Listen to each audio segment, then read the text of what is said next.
가라지와 섞여 살지만 오늘 말씀의 제목입니다. 지난주부터 이렇게 오다 가다 이 자연을 보니까 자연의 색깔이 조금 변했습니다. 그래서 이제 가을이 시작되려고 하나 보다. 자세히 봐야 조금 변한 것을 느낄 수가 있습니다. 그런 모습들을 보았습니다.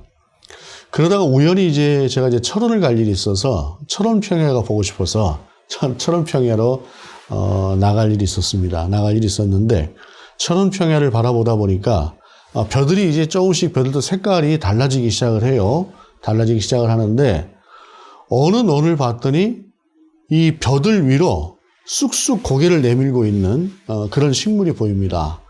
피라고 하는 것이죠.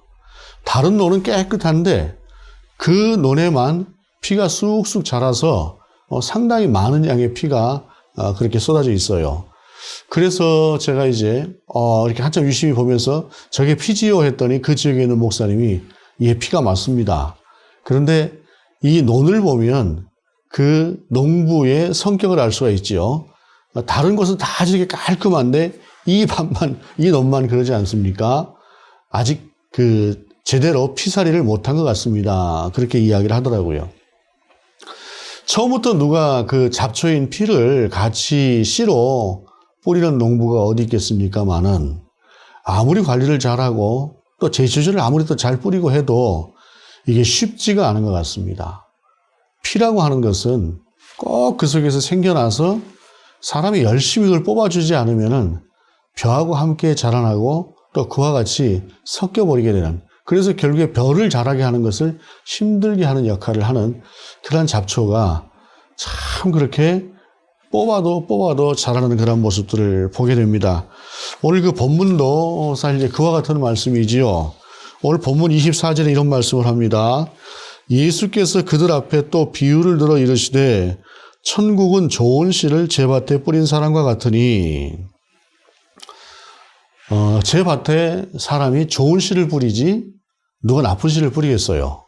나쁜 씨를 뿌리지 않습니다. 절대로 농부가 그럴 리가 없지요. 씨는 고르고 골라서 좋은 것으로만 골라서 뿌리는 것이에요. 뿌리는데, 그런데 천국도 그와 같다라는 것입니다. 하나님께서 만드신 세상이라고 하는 것이, 하나님께서 세우신 하나님의 백성들이라고 하는 것이 다들 귀하고 아름다운 그러한 모습으로 하나님께서 이 땅 가운데 세우시고 주님께서 그렇게 우리를 세워주셨지요. 그런데 그렇지가 않은 부분들이 분명히 있다는 것입니다. 무엇 때문입니까? 가라지라고 하는 것이 자라나는 그러한 문제가 있다라고 하는 것입니다. 그런데 25절을 보게 되면 사람들이 잘 때 그 원수가 와서 곡식 가운데 가라지를 덧뿌리고 갔더니 라고 말씀하고 있습니다. 좋은 씨를 뿌린 그러한 곳인데 좋은 씨만을 뿌렸다고 생각했는데 뜻밖의 원수가 와서 가라지를 뿌리고 갔다는 것입니다. 가라지를. 그래서 그 가라지가 같이 함께 자라는 것이에요. 그러면서 싹이 나고 결실할 때에 가라지도 보이거늘.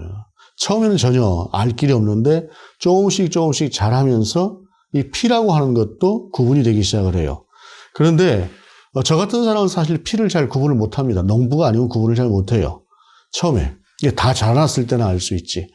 그런데 농부는 또 보면 피를 잘 알아요. 그래서 초기에도 뽑습니다만 조금 더 뽑아내고 나도 그 다음에 또 자라나면서 점점 가라지는 가라지 같은 모습을 해요. 피도 피와 같은 모습을 합니다. 그런데 싹이 나고 이제 결실할 때가 되고 나니까 확실하게 가라지라고 하는 것이 보이는 것이죠. 그래서 27절에 보면은 집주인의 종들이 와서 말하되 주여 밭에 좋은 씨를 뿌리지 아니하였나이까? 그런데 가라지가 어디서 생겼나이까? 라고 묻습니다. 우리는 분명히 좋은 씨를 뿌렸습니다. 주인님께서 좋은 씨를 주셨고 우리는 좋은 씨를 뿌렸습니다. 라고 그 종들이 그렇게 얘기를 해요. 그랬더니 주인이 뭐라고 얘기를 합니까? 주인이 이르되 원수가 이렇게 하였구나 라고 이렇게 대답을 하는 것입니다. 그런데 종들이 말하되 그러면 우리가 가서 이것을 뽑기를 원하십니까? 뽑을까요? 그렇게 이야기를 해요. 자, 이 앞에서 가라지 비유가 좋은 씨를 뿌렸는데 원수가 와서 가라지를 뿌리고 그 가라지가 자라니까 보이기 시작을 하고 종들이 어디서 왔습니까? 원수가 뿌렸다. 그럼 우리가 뽑을까요? 라고 하는 것까지는 이때 당시의 농경사회의 문화 속에서 일반적으로 생각할 수 있는 그런 이야기입니다. 그런데 여기서부터가 조금 다른 이야기로 접어 들어갑니다. 주인이 이르되 29절 가만두라. 가라지를 뽑다가 곡식까지 뽑을까 염려하노라. 이렇게 말을 합니다. 사실상 가라지를 뽑을 때, 피를 뽑을 때 피라고 하는 것이 워낙에 깊이 잘 박혀 있어서 잡초의 특징이 그렇습니다. 곡식보다 잡초는 뿌리가 더 잘 내리고 자라는 것도 몇 배나 더 잘 자랍니다. 제가 시골에 8년을 살아보지 않았습니까? 뒤에 텃밭이 하나 있었는데 며칠만 그 텃밭을 보지 않고 가만두면 잡초로 엄청나게 우거집니다. 정말로 잡초는 그렇게 잘 자라거든요. 그런데 그 뿌리 단단히 받쳐있는 그 피를 뽑으려다가, 잡초를 뽑으려다가, 그러니까 가라지를 뽑으려다가 알곡까지 뽑을까 한다 하면서 주인이 이것을 놓으라고 해요. 그러면서 30절에 둘 다 추수 때까지 함께 자라게 두라. 추수 때에 내가 추수꾼들에게 말하기를 가라지는 먼저 거두어 불사르게 단으로 묶고 곡식은 모아 내 곡간에 넣으라 하리라. 이렇게 이야기를 합니다.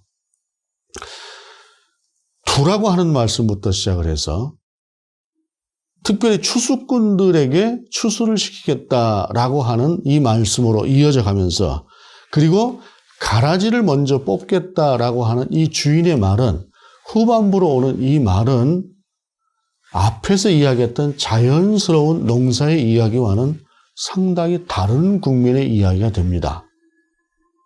보통의 경우는 피를 뽑듯이 가라지도 뽑습니다. 가라지도 뽑아서 그 가라지를 한쪽에 두고 또는 그 가라지를 가지고 짐승의 먹이로도 쓰고 하는 그러한 것들이 일반적으로 이때 당시에 농사에서 가라지를 처리하는 그러한 방법이었다는 것이에요. 그런데 주인은 두라라고 이야기를 하는 것이에요. 끝까지. 그러다가 혹시 곡식을 뽑을 수도 있으니 그대로 둬라. 그리고 또 그 다음에 곡식을 추수하는 자리에서 가라지부터 주인은 먼저 뽑겠다고 이야기를 해요. 그런데 누구를요? 종들을 통해서 그것을 뽑겠다는 것이 아니라 추수꾼을 따로 둬서 그 추수꾼들을 통해서 가라지를 먼저 뽑아내고 그 다음에 알곡을 거두겠다라고 하는 것이 이 주인의 말입니다. 앞에 부분은 누구나가 다 이해할 수 있는 부분이지만 뒤에 부분은 의미가 있는 말씀이기 때문에 주님께 따로 묻지 않으면 모를 수 있는 말입니다. 그런데 여러분 지난주에 하나님 나라의 비유, 하나님 나라의 비밀의 이야기를 할 때에 길가에 뿌려진 씨, 돌밭에 뿌려진 씨, 가시덤불 속에 뿌려진 씨, 좋은 땅에 뿌려진 씨, 그 씨를 뿌리는 그 이야기도 일반적인 이야기는 아니라고 말씀을 드렸어요. 그래서 씨를 뿌리는 이야기는 맞지만 그러나 그 속에 담겨진 그 뜻이라고 하는 것을 따로 우리 주님 앞에 묻기 전에는 이것을 알 수가 없는 내용인데 사람들이 그것을 묻지 않고 재밌게 듣고 그냥 갔다는 말이에요. 오늘 본문의 말씀도 마찬가지입니다.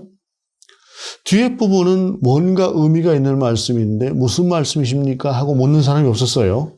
묻는 사람이 없었고 이 36절에 보게 되면 이에 예수께서 무리를 떠나서 집에 들어가시니 제자들이 나와 이르되 밭의 가라지의 비유를 우리에게 설명하여 주소서라고 하는 이 제자들만이 옆에 있었던 제자들만이 주님 앞에 이 말씀의 뜻이 무엇입니까 하고 여쭈었고 그렇게 물은 제자들에게만 우리 주님은 그 의미를 말씀을 해주셨습니다.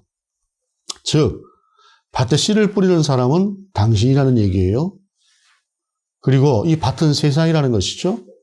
그 좋은 씨를 뿌렸다고 하는 것은 바로 저와 여러분 같은 그리스도인들, 주님 앞에 있는 당신의 백성들, 당신의 제자들을 이야기하는 것이죠.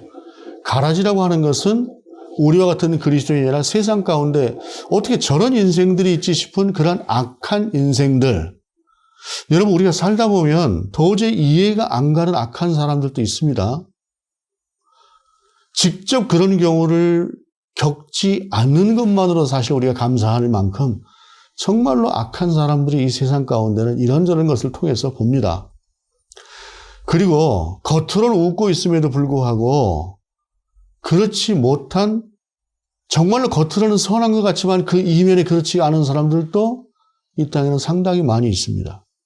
그런 사람들을 볼 때 어떻게 저런 사람들이 라는 생각을 하게 되지요. 악의 근원에 대해서도 우리가 생각할 수 있게 됩니다. 그런데 그들이 가라지고 그것을 뿌린 게 원수 마귀라는 것이죠. 우리가 살아가는 세상 가운데에는 그래서 가라지를 원수가 뿌려놓았기 때문에 섞여 살 수밖에 없는 그러한 세상이다라고 하는 것을 말씀하고 있는 것입니다. 왜 저런 사람이 있을까 싶지만 원수가 사탄 마귀가 그와 같은 사람들을 이 땅 가운데 자꾸 격동시키면서 만들어서 우리를 힘들게 하는 그러한 역할을 감당하게 한다는 것이죠. 여러분, 에덴 동산이라고 하는 것이 얼마나 귀하게 하나님께서 만드셨습니까? 그런데 그 에덴 동산에도 누가 옵니까? 뱀이 와서 멀쩡한 아담과 하와를 실족시킵니다. 하나님께서 정말로 좋은 땅에 당신의 백성들을 갖다 놓으셨음에도 불구하고 창세 이래로 사단의 역사는 그와 같이 우리 가운데 있다라고 하는 사실입니다. 그런데 오늘 본문에서 우리가 정말로 유익 있게 봐야 될 것이 무엇이냐면, 일반 농부라고 한다면 곡식이 조금 닻을 한이 있더라도 가라지를 뽑아낼 것입니다. 왜냐하면 전체의 곡식을 위해서이기 때문에 그렇습니다. 그런데 오늘 본문은 단 하나의 알곡도 다치지 않게 하겠다고 하는 주인의 마음이 이 안에 들어있는 것입니다. 저와 여러분이 가라지 같은 모습을 잠깐 할 수 있습니다. 그러나 그럼에도 불구하고 저와 여러분은 분명히 알곡입니다. 하나님의 백성입니다. 원수가 와서 자꾸 우리를 힘들게 하고 때로는 격동시키고 때로는 우리를 넘어지게 할 수 있습니다. 그러나 우리는 분명히 하나님 편에 서 있는 알곡입니다. 그러한 우리가 조금이라도 다치는 것을 우리 주인이신 하나님께서는, 우리 주인이신 우리 주님 주 예수 그리스도께서는 용납하지 않으신다는 것입니다. 그래서 그 가라지를 뽑지 않는다는 것입니다. 추수 때까지 그대로 두겠다는 것입니다. 그래서 보통 농부들을 보내서 가라지와 알곡을 구분하는 것이 아니라 천사들인 추수꾼을 보내서 절대로 실수할 수 없는 그들을 통해서 가라지를 먼저 뽑아내겠다는 것입니다. 알곡은 두고 가라지를 먼저 그렇게 뽑아내서 그 가라지를 어떻게 하겠다는 것입니까? 한쪽에 치우고 불에 태워버리겠다는 것입니다. 하나님의 백성을 힘들게 하고 하나님의 사람들을 실족하게 하고 이 땅 가운데 어떻게 저런 사람들이 있을까? 저런 존재가 있을까? 싶은 그들을 분명히 정리하는 때를 우리 주님은 준비하고 계시다는 것입니다. 그리고 그들만 정리하시는 것이 아니라 그 힘들고 어려운 상황 가운데서 때로는 넘어지고 자빠지고 그러면서도 하나님의 백성으로 살아내고 있는 부족하고 연약하고 부끄러울지라도 그래도 저와 같은, 여러분과 같은 그러한 우리를 우리 주님은 알곡이라고 칭하시고 털끝만큼도 다치지 않게 너희를 모아서 내 곳간, 당신의 영역, 당신의 나라에 들이시겠다는 것입니다. 그때 그 모습이 어떤 모습이라고요? 찬란히 빛나는 해와 같이 빛나는 모습이라는 것입니다. 가장 빛나는 모습이고 가장 영광된 모습을 이야기하는 것이죠. 우리의 인생이, 저와 여러분의 인생이 그렇게 가장 빛나는 인생으로 설 수 있도록 우리 농부이신, 우리 주인이신 하나님께서는 저와 여러분을 그렇게 보고 계시다라고 하는 말씀입니다. 여러분, 가라지와 섞여 살아가느라고 얼마나 힘들게 살아가십니까? 그러다 보니 때로는 나도 가라지 같은 모습을 하고 있을 때도 있지 않습니까? 그러나 여러분 기억하기를 원하는 것은 하나님 우리를 알곡이라고 인정해 주신다는 것입니다. 그리고 알곡인 우리를 끝까지 그렇게 책임져 주신다는 사실입니다. 혹시라도 실수로라도 우리를 가라지와 더불어서 함께 그리 버리지 않게 하셨다는 그런 약속의 말씀입니다. 그래서 본문의 말씀은 한편으로는 이 세상에 어떻게 저런 가라지가 있을까라고 하는 그 의문에 대한 우리 주님의 답이지만, 그러나 한편으로 이 말씀은 하나님의 사람으로 세워진 알곡인 우리에 대해서 영원토록 끝까지 분명하게 책임을 갖고 지키시는 우리 하나님의 돌보심과 우리 하나님의 은혜에 대한 약속의 말씀이 또한 이와 같다라고 하는 사실입니다. 우리가 비록 가라지와 섞여서 살아갑니다. 그런 속에서 살아가지만 그래도 저와 여러분은 우리를 좋은 씨라고 이 땅 가운데 뿌리시고 우리를 통해서 귀하게 지난주 말씀처럼 30배, 60배, 100배로 세워가기를 소망하시는 우리 구주 예수 그리스도의 은혜를 따라서, 우리 하나님의 은혜를 따라서, 그리고 성령의 도우심을 따라서 그렇게 살아갈 수 있는 저와 여러분이 될 수 있기를 원합니다. 주님께서 이렇게 우리를 사랑하시면서 끝까지 보호하시겠다고 하는, 책임지시겠다고 하는 우리 주님의 사랑이 있을진데, 여러분 우리의 삶 가운데 구비구비마다 우리 주님이 함께 하시지 않는 순간이 있을까요? 그렇지 않다고 하는 사실을 우리가 다시 한번 이 말씀을 통해서 깨달으면서 우리가 다시 한번 힘을 얻고 주님의 사람으로 세워지며 가라지와 구분될 수 있는 알곡으로 세워져 갈 수 있는 저와 여러분이 될 수 있기를 원합니다. 추수 때가 되었을 때에 그때 우리가 알곡으로서 그와 같이 빛날 것이라고 하는 것을, 그 빛난다고 하는 의미를 우리가 최고의 좋은 것으로 아무리 상상을 해도 부족할 것입니다. 그 빛나는 날을 소망하며 주님 앞에 세워져 갈 수 있는 저와 여러분이 될 수 있기를 원합니다. 기도하시겠습니다. 주님, 우리를 알곡이라고 하시니 감사드립니다. 부족하고 연약할지라도 우리를 책임지신다고 하는 주님의 약속의 말씀을 우리가 이 말씀을 통해서 확인합니다. 주님 기도하옵는 것은 정말로 주님의 은혜를 따라서 우리가 살아가게 인도하여 주옵시고, 비록 가라지와 섞여 산다고 할지라도 그 힘든 그러한 상황 가운데서 우리가 서로 놓여져 있다고 할지라도 그래도 우리가 주의 사람으로 가라지와 구분되는 알곡으로 살아갈 수 있도록 인도하여 주옵소서. 우리와 함께 하시는 하나님, 우리 가운데 약속하시는 하나님, 우리를 보증하시는 그 하나님의 능력으로 넉넉히 우리가 세워져 갈 수 있도록, 살아갈 수 있도록 함께하여 주옵소서. 주 예수 그리스도의 이름으로 기도드립니다. 아멘.